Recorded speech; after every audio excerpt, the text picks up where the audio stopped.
नमस्कार, मैं हूं आपके साथ ईशा नेगी और आप सभी का स्वागत है न्यूज नेशन में। पीएम मोदी ने हाल ही में लक्षद्वीप विजिट किया। पीएम मोदी की लक्षद्वीप की यात्रा की काफी चर्चाएं हो रही है। उनके एडवेंचर की कई तस्वीरें सोशल मीडिया पर वायरल हो रही हैं। लक्षद्वीप भारत का सबसे छोटा केंद्र शासित प्रदेश है। यहाँ का एरिया केवल 32 वर्ग किलोमीटर है। पीएम मोदी ने स्नॉर्कलिंग की अपनी तस्वीरें शेयर करते हुए भारतीयों से लक्षद्वीप घूमने जाने की अपील की।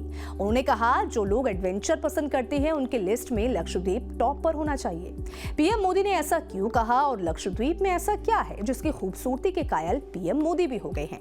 तो चलिए जानते हैं लक्षद्वीप के बारे में कुछ खास बातें। साथ ही ये भी जानते हैं कि लक्षद्वीप भारत का हिस्सा कैसे बना। ये कहानी भी बड़ी दिलचस्प है। भारत के दक्षिणी पश्चिम तट से लक्षद्वीप की दूरी 200 से 400 किलोमीटर है। लक्षद्वीप पर कुल 36 छोटे छोटे आइलैंड्स का ग्रुप है, लेकिन यहाँ सिर्फ 10 टापुओं पर ही लोग रहते हैं। यहाँ की 96% आबादी मुस्लिम है। लक्षद्वीप की राजधानी की बात करें तो यहाँ की राजधानी कवरत्ती है। साल 2011 की जनगणना के अनुसार लक्षद्वीप की जनसंख्या कुल 64,473 है। यहाँ का लिटरेसी रेट 91.82% है, जो भारत के कई बड़े बड़े शहरों से ज्यादा है। तो चलिए अब जानते हैं कि लक्षद्वीप आखिर भारत का हिस्सा कैसे बना। बात अगस्त साल 1947 की है, जब भारत और पाकिस्तान का बंटवारा हुआ था। भारत के गृह मंत्री और उप प्रधानमंत्री सरदार वल्लभ भाई पटेल ने 500 से ज्यादा रियासतों को एक करने में अहम भूमिका निभाई थी।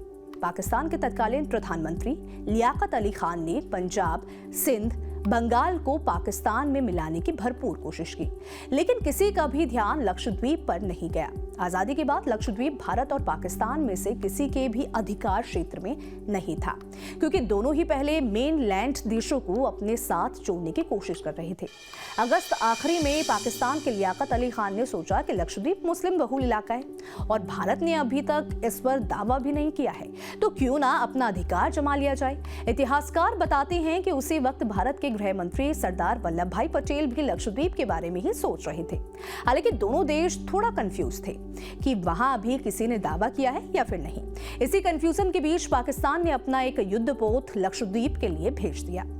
उधर सरदार पटेल ने आरकोट रामास्वामी मुदालियर और आरकोट लक्ष्मण स्वामी मुदालियर को सेना लेकर तुरंत लक्षद्वीप की ओर जाने के लिए कहा।